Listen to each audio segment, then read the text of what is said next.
back with Off the Board, the Christmas in July edition for myself, and today I decided to make this really cool circular 3D ornament. I pulled out a punch that is 1 3/8. This makes it very, very super fast. I also have my scissors and my glue, and I have a template. So I have a spare cardstock for template, and then I picked out 4 cards that are similar to and not exact, but they're similar in color. So the first thing I'm going to do is punch out all of my cards. I need 20 circles in order to make this specific ornament. Now, I do have to say that the size of circle will determine on the size of ornament. So if you use really, really big circles, you're going to get a really, really big ornament. If you use, you know, teeny tiny little, like 1/2 inch, for one, I don't think I would be able to fold the 1/2 inch ones. But I do have to say that if you use a 1/2 inch one, you're going to get a little teeny tiny little ornament. Okay. So it is proportionate to the size of circles that you use. Now, I want to apologize. First up, I'm still fighting with my camera angle, and most of this is off camera. I apologize. I want to say that right now.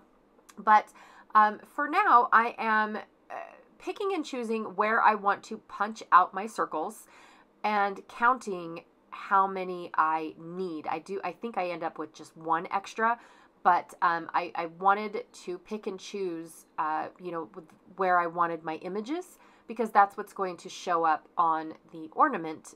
Quite a bit of it is going to show up on the ornament. So I wanted to make sure that I picked unique and pretty elements from my cards. All right, afterwards, I am going to sort it out in sections. Well, no, I'm going to sort it out by color, because then I'm going to sort it out by the sections that I need to create with. So I'm going to make a template. This is going to make this project go by uber super easy after I make the template. So the first thing I did was I folded it in half. I'm trying to make a perfect triangle. So I folded it in half. Then I folded my 2 edges, which I messed up the first time, folded my 2 edges into that half line. And then once I fold up the top, it is a perfect triangle. Cut out the edges, write the word template so it doesn't get lost, because it's very tiny.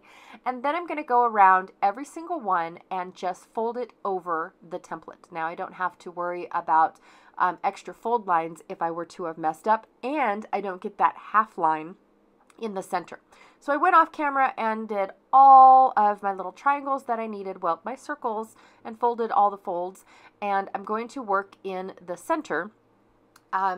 So you do the center of this ornament first, and you need 10 pieces to make this work, okay? Yes, 10. Yes, 10. I had to recount. And then this is where it comes off camera. So I am going to go, and do you see how I have 1 triangle point down, 1 triangle point up?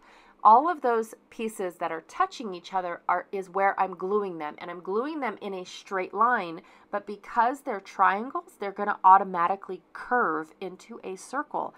It's just a phenomenal, you know, little perk that I get from doing it in this manner.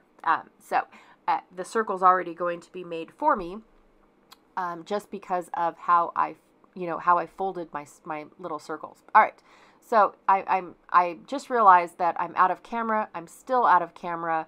I don't understand this, but it will get fixed, you guys. I promise it won't be like this forever. So there is my row, and it just fell out of my hands, and now I'm going to glue the ends together. So I have my circle, and this is the center of my ornament. Now I'm going to be doing the top and the bottom, and I'm just making sure that I have, I didn't want, I didn't want 2 colors to be next to each other, but because I'm only doing 5 on the top and 5 on the bottom, eventually I was going to end up with one that was the same, touching each other.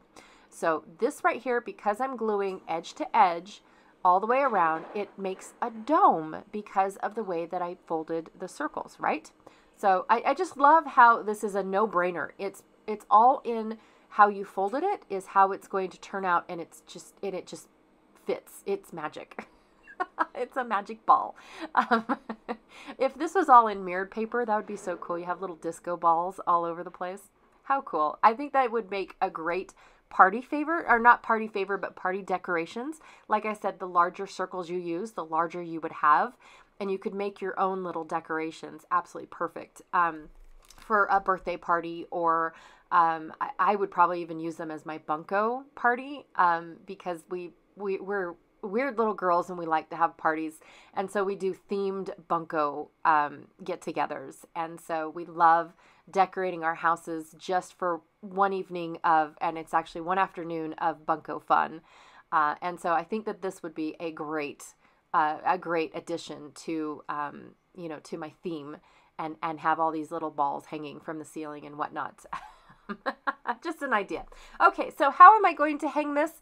I'm going to take a hole punch and pick out where I want this to be hung from, poke a hole on one of the little tabs, and then just string it up. That is it. This was so fun, you guys, and I just had all sorts of ideas and a fun time putting this cute little ball together.